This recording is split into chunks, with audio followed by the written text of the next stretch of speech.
진영아, 너 점심에 바나나 먹었지? 어떻게 알았어? 그리고 지금 보니까 여자 생각하고 있는데? 그래야 널 이렇게 간파하고 있어. 조심해. 진짜 지금 여자 생각하고 있었어요? 비밀이에요. 아유, 뭘 간파하긴 뭘 간파해. 그냥 막 던지는 거구만. 이 누나 어떻게 알았지? 날 간파하고 있네, 이 누나가. 야, 너 딴 생각하지 말고 빨리 성경 공부하게. 교수님 빨리 나오세요. 너 내 교수님한테 말을 보고 싶어서. 교수님 보고 싶었어요. 교수님! 성경의 만나를 내려주세요. 나는 진영 학생만 있으면 돼. 오 마이 갓. 저는 어떻게 하죠, 그러면? 내가 다른 생각한 게 아니고 우리 선생님 생각하고 있었어요. 저는 그럼 뒷자리 가서 앉아있을까요? 그러니까 막 저기 공부를 굉장히 네. 기다리시고 네. 빨리 네. 나오시라고 그러고 갈급함이 있으시네요. 맞아요, 갈급함. 목마릅니다. 한 주 동안 얼마나 성서학당 이야기를 하든지. 예. 감사합니다. 대박 프로그램이에요. 우리 지난 시간에 그러니까 받아가지고 받았다고 좋아서 날뛰기만 하는 건 네. 미숙한 어린아이 신앙이고 받았는데 내가 잘해서 받은 게 아니라 하나님이 거저주셨네 해서 받은 만큼 혹은 그보다 더 많이 나누려는 건 성숙한 거다. 그래서 한국교회가 이제 선교, 개신교 선교 한 130년 넘잖아요. 이제는 좀 받은 것을 우리가 잘해서 이만큼 세계교회에서 뭐 매뒤 이렇게 된 거 아니죠. 네. 하나님이 주셨을 때는 이제 쪼개서 나눴으면 하는 마음들이 있어요. 오늘 수업 마가복음 25강 모든 것을 밝히 보는지라. 마가복음 8장 10절에서 오늘 좀 길어요. 네. 8장 10절에서 사실은 26절까지인데 중간에 끊어볼게요. 21절까지 일단 끊고 가보겠습니다. 네. 한 절씩 이렇게 왔다 갔다 읽을게요. 뭐 세 절 읽고 이거 계산이 안 돼. 지금 나눈 셈이 어떻게 해야 될지. 자, 그래서 정주은 학생부터 한 절씩 계속 읽어보겠습니다. 21절까지만. 네, 곧 제자들과 함께 배에 오르사 달마누다 지방으로 가시니라. 바리새인들이 나와서 예수를 힐난하며 그를 시험하여 하늘로부터 오는 표적을 구하거늘 예수께서 마음속으로 깊이 탄식하시며 이르시되 어찌하여 이 세대가 표적을 구하느냐 내가 진실로 너희에게 이르노니 이 세대에 표적을 주지 아니하리라 하시고 그들을 떠나 다시 배에 올라 건너편으로 가시니라. 제자들이 떡 가져오기를 잊었음에 배에 떡 한 개밖에 그들에게 없더라. 예수께서 경고하여 이르시되 삼가 바리새인들의 누룩과 헤롯의 누룩을 주의하라 하시니 제자들이 서로 수군거리기를 이는 우리에게 떡이 없음이로다 하거늘 예수께서 아시고 이르시되 너희가 어찌 떡이 없으므로 수군거리느냐 아직도 알지 못하며 깨닫지 못하느냐 너희 마음이 둔하냐 너희가 눈이 있어도 보지 못하며 귀가 있어도 듣지 못하느냐 또 기억하지 못하느냐. 내가 떡 5개를 5,000명에게 떼어줄 때에 조각 몇 바구니를 거두었더냐 이르되 12이니이다. 또 7개를 4,000명에게 떼어줄 때에 조각 몇 광주리를 거두었더냐 이르되 7이니이다. 이르시되 아직도 깨닫지 못하느냐 하시니라. 네, 아멘. 아멘. 제자들 굉장히 야단 계속 맞는 장면들이 펼쳐지는데요. 10절에 달마누다 지방으로 가셨다 이래요. 근데 이제 성경에 나오는 지명을 오늘날 우리가 지도를 딱 펼쳐놓고 여기가 달마누다야 라고 찍을 수 있으면 참 좋겠는데 어딘지 몰라요. 달마누다가 어딘지는 지금도 이렇게 정확한 위치를 찾을 수가 없는데 마태복음에 보면 39절이죠? 네. 39절, 마태복음 15장 39절. 예수께서 무리를 흩어보내시고 배에 오르사 마가단으로 가셨다. 이렇게 나와요. 네. 그래서 달마누다하고 마가단이 같은 곳인가? 이렇게도 또 해석해봐요. 네. 근데 이제 달마누다가 어딘지는 정확하게 모르는데 갈릴리 예수님이 이방 땅에 있다가 지금 뭐 데가볼리니 막 두로니 시도니니 막 다니시다가 배를 타고 건너편. 그러니까 이쪽 가나안 서쪽 해안을 중심으로는 4대 성읍이 굉장히 중요해요. 가버나움, 게네사렛, 성경에 자주 나오잖아요. 그 중에 하나인가 봐요. 근데 이제 마가단이라 그러면 그것은 막달라하고 발음이 통해요. 그래서 막달라 마리아, 여기 도시인가? 이렇게도 한번 생각해 보는데 어쨌든 달마누다는 어딘지 모르지만 중요한 건 유대 땅이다, 이제는. 배경이 바뀌었다. 요거를 좀 생각해 보면서 그런데 달마누다 지방으로 왔는데 우리 마가에서는 바리새인들이 와서 예수님을 힐난했다 이렇게 나왔어요. 일단 힐난. 아, 뭐 그렇게 잘못했다 이거예요? 힐난은 맹렬히 비난하는 거예요. 그런데 마태에서 보니까 마태는 조금 또 약간 다르게 표현했죠. 바리새인만 온 게 아니죠. 사두개인들이 함께 왔어요. 네. 사실 이 두 계층은 사이가 안 좋죠. 성경에 보면 사두개인들은 뭐 천사도 없고 부활도 없고 이런 집단들. 사두개라는 말이 제사장 사독 기억나세요? 유대 왕국의 사독 제사장. 그래서 이 사람들은 대대손손 제사장 역할들을 하는 사람들이고 그런데 사회의 권력에서는 좀 높은 계층에 들어가요. 그리고 바리새인들은 회당을 중심으로 율법을 잘 지키네 만에 이런 회당 권력의 중심 인물들이에요. 원래 여러분 저기 비슷할 때 더 많이 싸우는 거 알죠? 그러니까 이 바리새인하고 사두개인들은 같은 유대인이니까 싸울 일이 없는 것 같은데 원래 제국주의는 이런 방식으로 지배합니다. 우리가 일제 때도 일본 사람하고 한국 사람하고 싸우지 않아요. 조선인이 일본한테 고발하고 이런 식이라고. 친일. 그럼. 그래서 이 바리새인과 사두개인들이 사이가 굉장히 안 좋아서 나중에 AD 70년에 로마의 이제 나중에 황대가 되는 티투스가 예루살렘 성전 완전히 무너뜨릴 때 빌미가 너네 둘이 맨날 싸우고 있으니 우리가 평정하겠다 이러고 들어오는 빌미가 돼요. 그런데 그렇게 사이가 안 좋은 두 계층이 오피니언 리더들이 16장 그 마태에서는 요럴 땐 또 공모하는 거예요. 바리새인과 사두개인들이 한 편을 먹어요. 야. 그러면서 예수님한테 여기서는 시험했다고 나오죠. 힐난보다도 시험이라고 나와요. 표적 좀 보여봐 이랬다는 거예요. 자, 힐난은 왜 힐난을 합니까? 힐난. 예수님이 앞에서 지금 무슨 일을 했죠? 무슨 행보를 거치셨죠? 이방인들 만나고 오고. 떡 7개로 이방인들 엄청 배불리셨다 이거예요. 바리새인들, 사두개인들은 친유대주의자들이죠. 이방인들이 광야에서 떡을 먹을 때 이 사람들은 지금 또 뭐 보고 있냐면 마태복음 7장에 보면 제자들이 음식 먹을 때 손 씻네 안 씻네 갖고 단순히 위생 때문에 손 씻고가 아니에요. 유대 정결법을 위반했다 이거죠. 그러니까 부정한 손을 가진 자들, 헬라인들, 할례도 안 받은 자들, 얘네들이 하늘로부터 오는 떡을 우리랑 평등하게 먹고 있어? 이게 힐난하는 거예요. 그러고 있는데 예수님이 이제 그 하늘로부터 표적 구해라 그랬더니 예수님이 탄식하시면서 이 세대가 왜 표적을 구하냐? 나는 표적을 보여주지 않겠다 이랬어요. 그랬는데 마태에서는 거기 하나가 더 붙었어요. 예수님이 말이 참 길어요. 마태를 보니까. 마태 16장에 보니까 굳이 표적을 보지 않더라도 저녁에 하늘이 붉으면 날이 좋겠고 아침에 일어나서 하늘이 붉으면 날이 흐리겠는데 다시 말하면 내가 너네를 위해서 따로 뭔가를 막 앞에서 기적을 니네가 일으키란다고 일으키고 이런 거 아니어도 여태까지 나의 행보를 보면 내가 누군지 내가 왜 왔는지 그 정도는 다 알 법도 한데 그러면서 시험을 이제 거스르는 거예요. 안 하시는 거예요. 그러면서 4절에 내가 줄 표적은 요나의 표적밖에 없다 이러신 거예요. 여러분 그래서 요나의 표적이 뭔가 여러분 요나의 표적이 뭐예요? 요나의 표적 그러면 우리가 두 가지 생각할 수 있어요. 찾아봐야 되겠다. 요나서. 요나서가 어디쯤 있나? 1289쪽에 있습니다. 요나서 보면 요나가 짧아요. 그래서 성경에서 왜 이사야서 이런 거는 성경책 구약 성경 중간 딱 피면 거의 이사야 예레미야 막 이쪽이잖아요. 책이 긴 책들을 남긴 예언자 이름을 따서 대선지자 이래요. 그러니까 대선지 소선지 이 말은 책이 길다 짧다예요. 그 사람들의 업적이 위대하다 작다가 아니라 그래서 요나 같은 경우는 미가 여기들은 너무 짧아요. 하갑고 그래서 소선지 뭐 이렇게 넘어가는데요. 요나의 표적은 뭐냐? 첫 번째 물고기 뱃속에 사흘 있다가 했다. 그러니까 예수님이 죽으셨다가 사흘 만에 부활하는 그때 가면 너희가 정확하게 알리라 이 말씀일 수 있고 두 번째 이게 중요해요.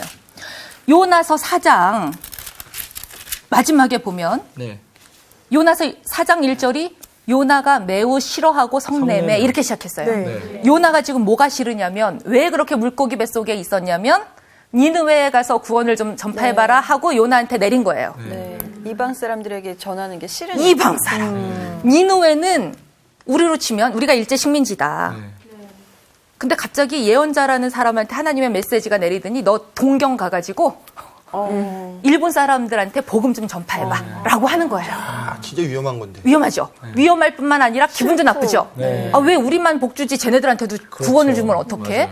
그래서 니느웨는 아수르 제국의 수도인데 요나가 안 가고 싶은 거예요. 그래서 막 이렇게 스페인으로 갈래다가 이제 배에서 막 이렇게 하고 그런 거죠 지금. 그런데 하나님이 전하라니 가갖고 짧게 전해요. 말이 짧아요. 야, 얘들아. 하나님이 이렇게 하면 중벌한데. 그러고 이제 막 이렇게 있는 거예요. 근데 길게 전해도 유대인들은 말을 잘 안 듣는 백성인데 얘네들은 짧게 전했는데 왕부터 짐승까지 다 베옷을 입고 꿇어 엎드려 사람들이 다 회개를 하는 거예요. 이렇게 이럴 줄 몰랐어 이 사람들. 그리고 하나님이 진짜 난 하나님은 정의 하나님이어갖고 이런 니느웨 아수르 제국 이런 게 망하게 했으면 좋겠는데 하나님의 뜻이 왜 하나님은 악한 사람 선한 사람 비를 동시에 내리는지 아 나 그거 너무 싫다 이거예요. 그랬는데 이제 어쩌고 저쩌고 뭐 이렇게 막 하면서 하나님이 이제 요나를 설득하시는 거예요. 야 내 뜻은 뭔지 알아? 그러면서 박넝쿨 이야기 나오고요. 너 왜 이렇게 성내고 있어? 자, 9절에 보니까 하나님이 요나에게 네가 이 박넝쿨로 내가 굉장히 해가 쨍쨍 나서 너 조금 시원하게 그런 거 성내는 거 오라? 또 그가 대답하되 내가 성내어 죽기까지 할지라도 오라고. 너무 고집 부리는 거죠. 고집쟁이가 나 장난이 성내는 아니죠. 동안에 나 하나님이 하시는 일에 대해서 지금 동의할 수 없으니까 계속 성내면서 이대로 죽어도 난 괜찮다. 자, 10절에 여호와께서 이르시되 너 수고 네가 한 것도 없는데 다시 말하면 이스라엘이 뭘 잘해서 선민이 된 게 아니라 이거예요. 네가 수고도 안 했고 재배도 아니했던 박넝쿨 살짝 없어졌다고도 너 성내는데 하물며 이 큰 성읍 니느웨에 좌우 분별 못하는 어린애들이 이렇게 많은데 내가 걔네들 싹 죽이는 하나님이어야 네가 직성이 풀리겠어? 나는 후한 하나님, 자비 하나님, 관대한 하나님, 용서하는 하나님이라는 게 그렇게 기분 나빠? 이랬어요? 그러면 제가 학생들한테 잘 주는 숙제 중에 하나예요. 요나서 그 후를 쓰라고. 왜냐면 여러분 보세요. 갑자기. 11절에 자, 내가 어찌 아끼지 아니하겠느냐 하시니라 이러고 그냥 끝나잖아요. 그럼 그 다음은 요나가 받아야 돼요. 그래서 요나의 마음을 써보라는 거예요. 제가 학생들한테. 그러면 학생들이 어떻게 써오냐면 요나는 끝내 회개치 아니하였다. 요놈 하는 짓을 보니까 나 성내다 죽을 거야 막 이러고 있으니 이 말은 뭐냐면 요나가 선민 의식으로 똘똘 뭉친 유대주의자를 상징합니다. 그러니까 요나의 표적밖엔 보일 거 없다 이 말은 뭐죠? 하나님이 이렇게 자비하고 내가 떡 7개로 이 사람들 다 먹이고 너네들이 바리새인들이 이렇게 기분이 나빠서 나를 힐난하면 너네들도 요나랑 똑같아. 끝내 하나님에 맞서다가 회개 안 하는 목이 곧은 요나랑 똑같아. 라고 예수님이 지금 징계하시는 거예요. 그래서 이제 예수님이 경고하시죠? 다시 마가 8장으로 넘어오면 예수님이 징계하세요. 뭐 표적 주지 않는다 이러고 예수님이 저기 배 타고 건너편으로 가세요. 그런데 예수님이 제자들한테 배에 떡이 한 개밖에 없대요. 제자들이. 이때 이 배를 뭐라고 생각하면 좋을까요? 이제 배라고 하는 거는 우리가 운명 공동체. 한 배를 탔다. 너랑 같이 나랑 노를 한 배를 젓는. 탔다. 그러니까 같은 신앙 공동체. 혹은 이게 유대인이면 유대인 디아스포라 회당을 중심으로 퍼지기 시작하는 예수 공동체. 이런 걸 상징할 수 있어요. 그런데 이 떡이 7개도 있었고 5개도 있었던 이 떡이 하나밖에 없다는 거예요. 자기들 먹을 것도 없다는 거예요. 떡은 원래 풍성하게 있는데. 그래서 예수님이 경고하세요. 떡이 하나밖에 없다고 하는데 그냥 예수님 바로 경고해요. 왜? 바리새인들의 누룩과 헤롯의 누룩을 주의해라 이래요. 바리새인들은 당대의 종교 권력, 헤롯이라고 하는 사람들은 당대의 정치 권력. 그런데 권력들인데 바리새인들을 사로잡고 있는 바리새인들로 하여금 예수님을 지금 힐난하게 만드는 이유는 그들 안에 있는 누룩 때문. 이 누룩은 뭐냐면 그러니까 성경에서 누룩이라고 하는 단어는 부정적인 뉘앙스예요. 왜냐하면 유대인들의 가장 중요한 절기 중에 하나가 무교절이죠. 네. 유월절. 네. 6월절에 이 사람들이 먹는 떡이 무교병이에요. 누룩을 앓는 거친 떡이거든요. 그러니까 누룩이라고 하는 것은 빵을 더 부드럽게 만들면서 이스트 바로 효과 내고 이런 거 없이 거친 떡을 먹으면서 출애굽을 기억하는 거예요. 그러니까 누룩이라고 하는 단어는 부정적인데 예수님이 그거를 바리새인한테 갖다 붙이셨어요. 그럼 바리새인의 누룩은 뭐냐?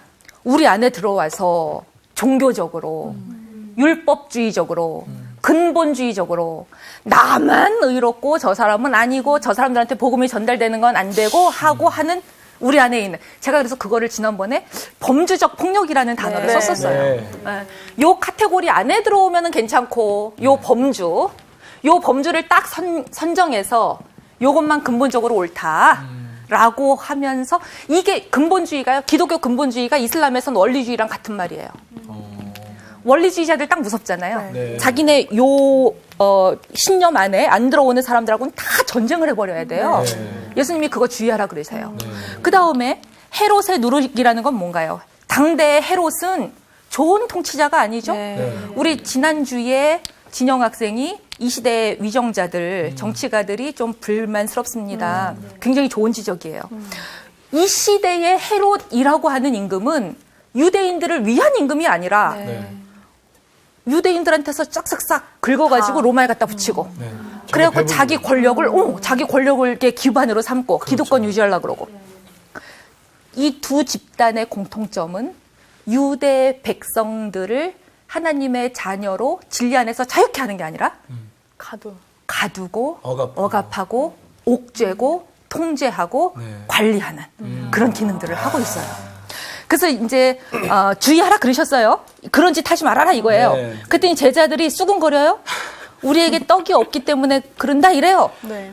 그러면 이 말은 웃기잖아요. 조금 아까 배에 떡이 있었잖아요. 자기들의 공동체 안에 분명히 떡이 있는데 우리한테 떡이 없어서 예수님이 성내시나? 이렇게 말해요. 예수님이 17절에 떡이 있고 없고 그거 따질 계제가 아니지. 아직도 깨닫지 못하냐. 너네한테는 있다니까. 너네한테는 분명히 있어.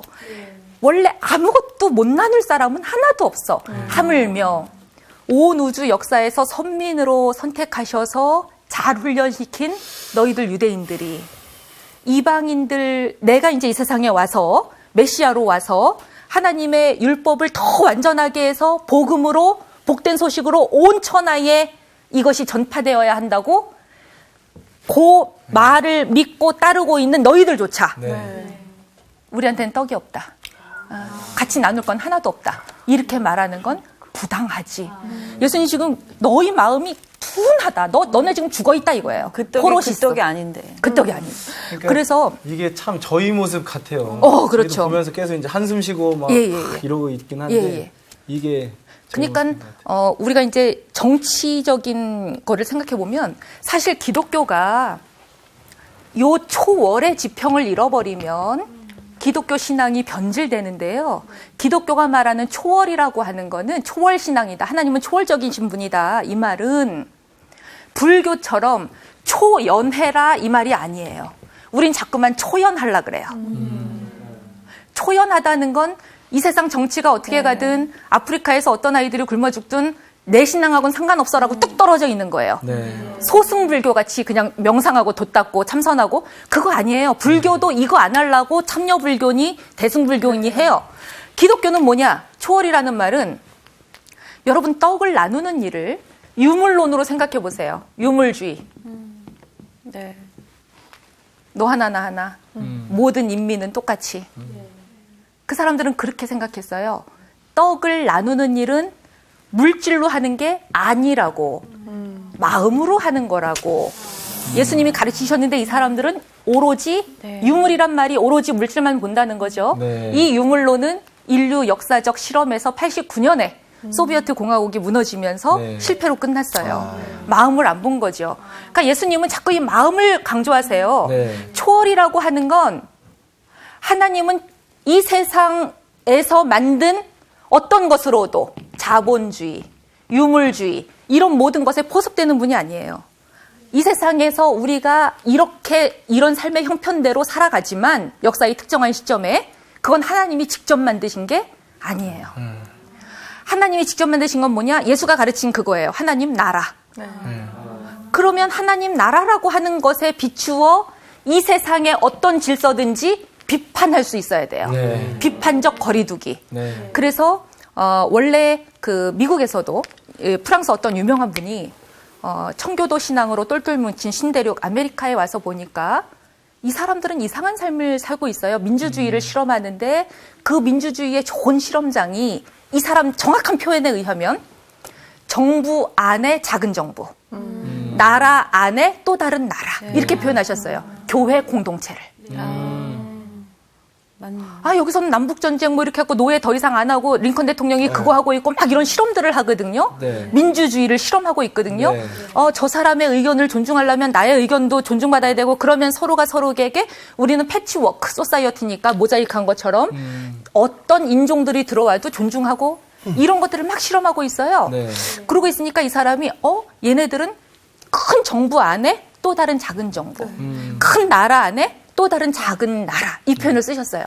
일제시대의 구한말 이 땅에 들어온 개신교도 똑같았어요.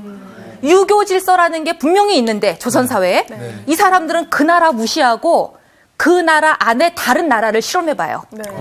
사랑방에 모여서 양반들은 자기네 집에 있던 종들 다 네. 문서 태우고 네. 내 딸하고 종하고 결혼시키고 백정은 사람 취급도 못 받는데 백정을 장로 세우고 이런 또 다른 정부가 어디 있어요? 네. 그래서 이제 우리가 초월 신앙이라고 하면 하나님 나라라고 하는 이 세상에 속하지 않은 또 다른 질서에 비추어 이 세상 질서와 비판적인 거리두기를 하면서 네.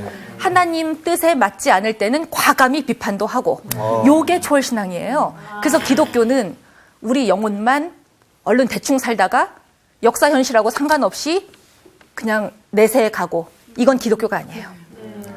구약성서에서 최초로 계시된 하나님은 출애굽 하나님이에요.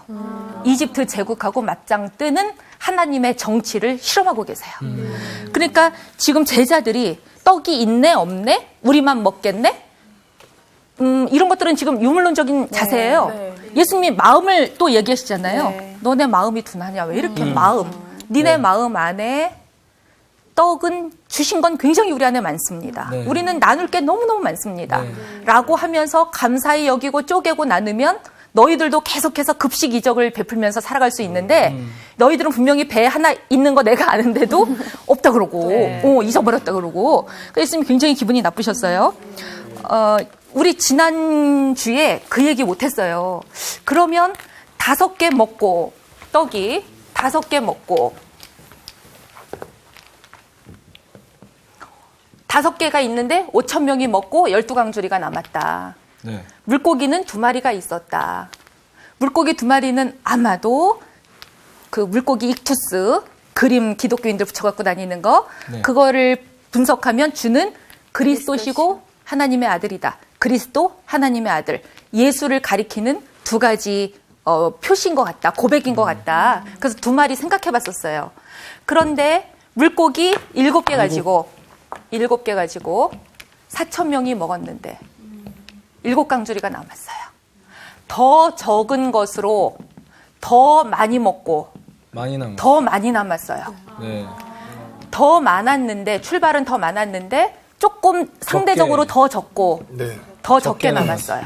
그래서 우리가 이거는 토라를 먼저 받은 율법을 먼저 받은 사람들이 복음을 더 많은 사람들에게 베풀면서 새로운 12지파 새 이스라엘을 형성해 나가라는 말씀이셨던 것 같다. 유대인들로 하여금 새로운 이스라엘, 혈루병 여인 같은 어린아이 같은 애들이 다 참여하는 새로운 이스라엘의 표본을 보여주는 말씀 같았다. 그러면 여기서는 왜 7개고 물고기는 2어마리 일까? 이 7이라는 수, 7강줄이 남았다. 이것을 이렇게도 생각해 볼 수 있는 것 같아요. 요한복음에 보면 주는 그리스도시요 살아계신 하나님의 아들입니다. 라는 정통 기독론 외에도 길이요, 진리요, 생명이시다. 그분은 로고스시다, 그분은 빛이시다, 물이시다, 답이시다, 온갖 고백들이 많이 나와요. 근데 이 중에 길, 진리, 생명 이런 표현들은 이방 세계에 미트라라고 하는 종교 때부터 많이 등장하던 표현들이에요. 그러니까 유대인들한테는 많이 늘 있던 표현들은 아니에요. 뭐 빛 같은 것도 그렇고 로고스도 그렇고 다 이방 세계에 흔히 신에게, 그래서 왜 유대인들은 하나님을 표현할 때 거룩하신 분 이랬으면 헬라인들은 지극히 높으신 분 이렇게 좀 표현이 달랐었다고 이야기했잖아요. 그래서 물고기는 예수를 표현하는 방식은 여러 개가 있었던 것 같다. 그런데 예수님은 그것도 이방 세계에 통용되던 거였으니까 나한텐 붙이지 마가 아니라 그래, 너희들은 그동안 다른 신을 이렇게 믿고 있었지. 근데 이제는 나한테 고백해봐. 내가 빛이야, 내가 로고스야, 내가 길이고 진리요 생명이야 라고 포용하시고, 이 일곱이라고 하는 것도 이 사람들은 새로운 12지파, 유대인들한테는 10이라는 상징어가 굉장히 많이 박혀 있으니까 새로운 이스라엘이라면 이 7이라고 하는 건 우리 이제 이방 세계에서는 럭키 세븐 이런 거 굉장히 좋아하니까 그런데 성경을 보니까 7집사라든가 아시아의 7교회라든가 이런 표현들이 많아요. 그래서 이방 세계에 뿌려진 씨앗들이 열매 맺는 방식들인가 보다. 이렇게도 한번 생각해 볼 수 있는데요. 떡이 많고 적고 능력이 많고 적고 자격이 있고 없고 이런 것들은 예수님 기준에선 하나도 중요하지 않다.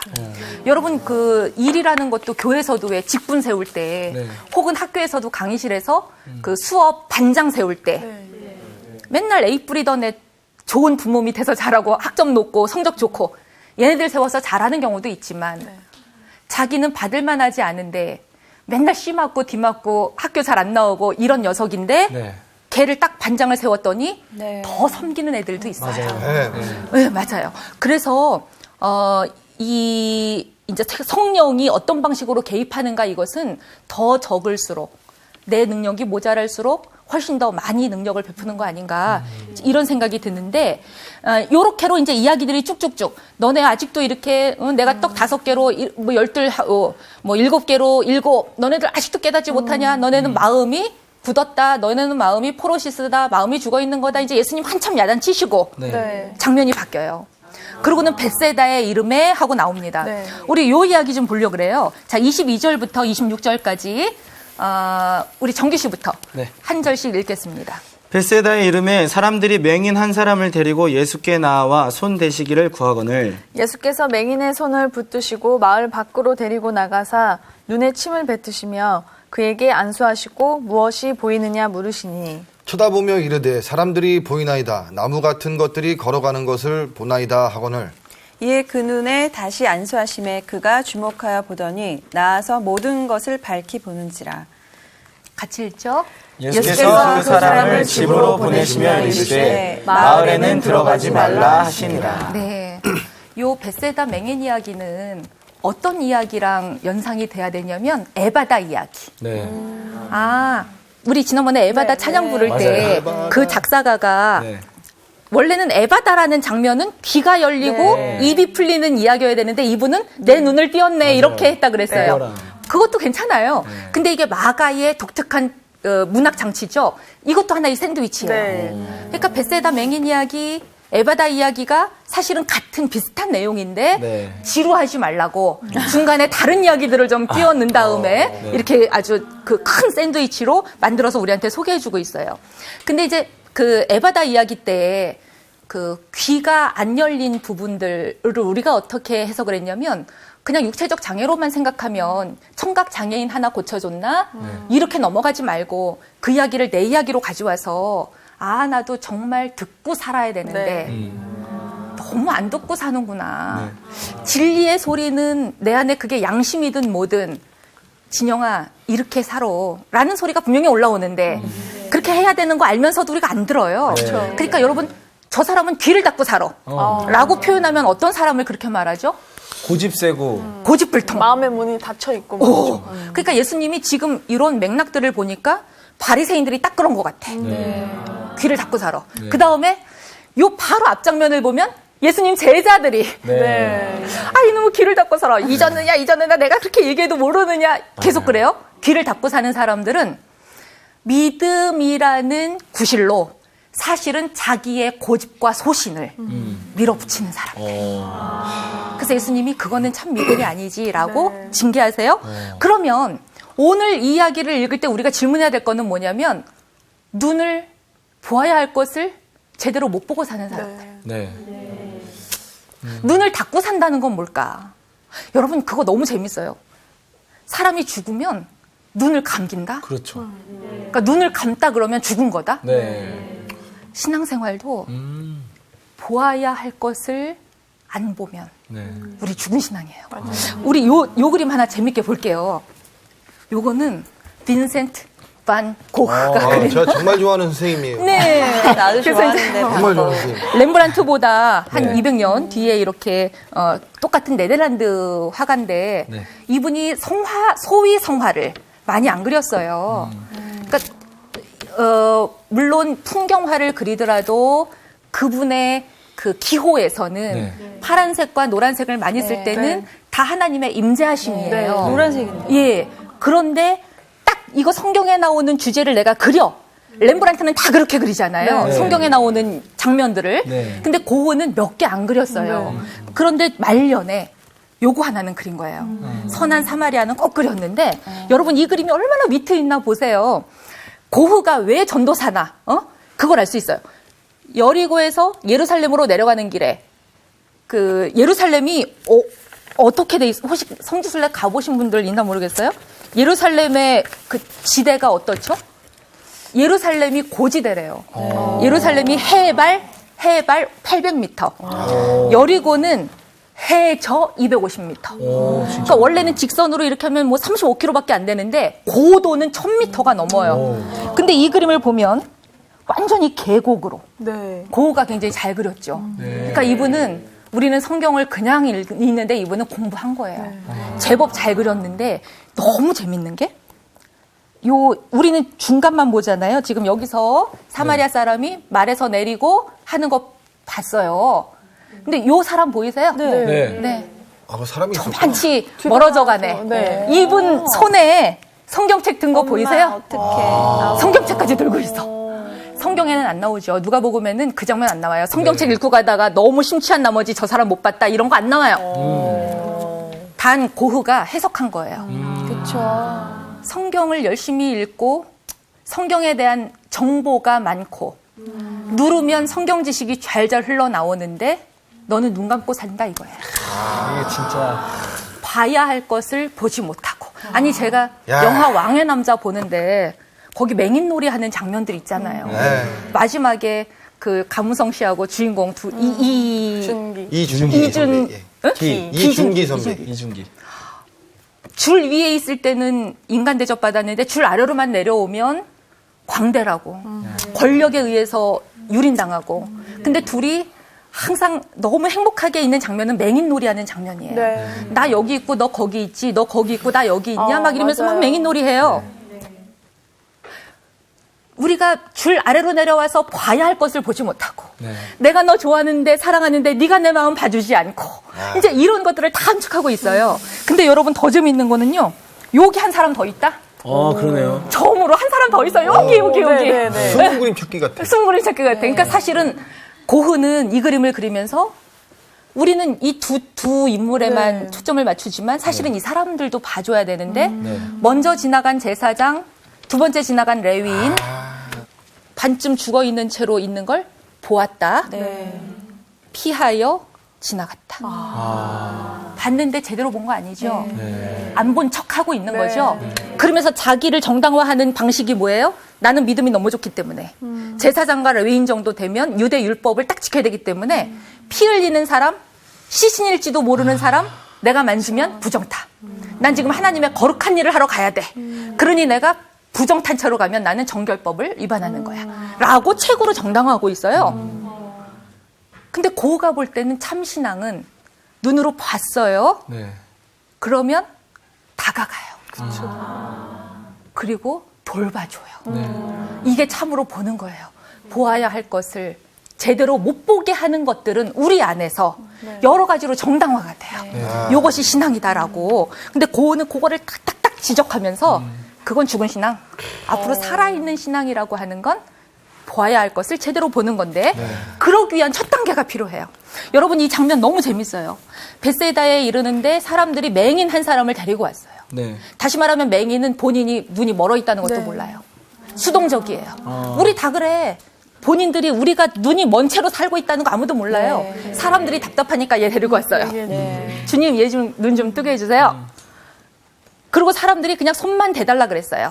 우리 지난번에 에바다 사건 때도 그랬죠. 손만 대셨으면. 근데 예수님이 그때 어땠어요? 치료 공장이 복잡했어. 귀에다가 손가락 귀에다 손가락 넣어갖고 딱 뚫는 신용에 한 번 했는데 안 돼갖고 또 해. 침 뱉어 뭐. 오늘 장면도 되게 재밌어요. 손만 대달라 했는데 예수님이 손을 딱 잡아요. 그리고 마을 밖으로 데려가요. 여러분 이게 너무 중요해요. 또 분리시키시고. 분리시켜요. 네. 그래서 우리의 신앙이 어릴 때는 그냥 통념에 묻어가요. 네. 부모님의 신앙이 내 신앙이겠거니, 저 장로님의 신앙이 내 신앙이겠거니, 우리 목사님 말만 잘 들으면 구원받겠거니. 근데 이게 뭐 에릭슨도 그렇고 프로이드, 융 이런 사람들이 다 볼 때도 심리학자들이 볼 때 18살 정도 되면 부모로부터 떨어지래요. 이걸 개성화 단계라 그래요. 근데 우리나라는 이게 잘 안 되죠. 왜냐하면 이게 늦죠. 돈으로 엮여 있어. 장가 갈 때도 다 집해줘야 되고 막 이렇게 되니까, 그죠? 그래서 마을 밖으로 데려갔다 이것은 통념으로부터 벗어나게 했다. 그래서 26절에 보니까 마을에 들어가지 말라 이래요. 한번 눈 떴으면 더 이상 세상 통념대로는 살지 말아라 이거예요. 거기 떠나라. 떠나가라. 이 세상에 유교가 지배하던 질서 속으로 기독교가 뚝 떨어졌어요. 그러면 다시 유교로 돌아가면 안 돼요. 근데 너무 불행하게도 이게 한 100년 정도 종교가 나이를 먹으면 돌아가게 돼 있어요. 그래서 초대교회, 한국의 초대교회는 유교랑 완전히 단절했어요. 마을로부터 떨어졌어요. 사랑방이라고 하는 데는 이상적인 공동체였어요. 장유유서 다 깨져요. 뭐 부자유별 이런 거 다 깨져요. 부부는 뭐 남자 여자가 같이 있었잖아요. 근데 이게 한 100년쯤 되니까 교회에서 막 제지시키고 그러면은 어린애들이 뭐 발언하냐.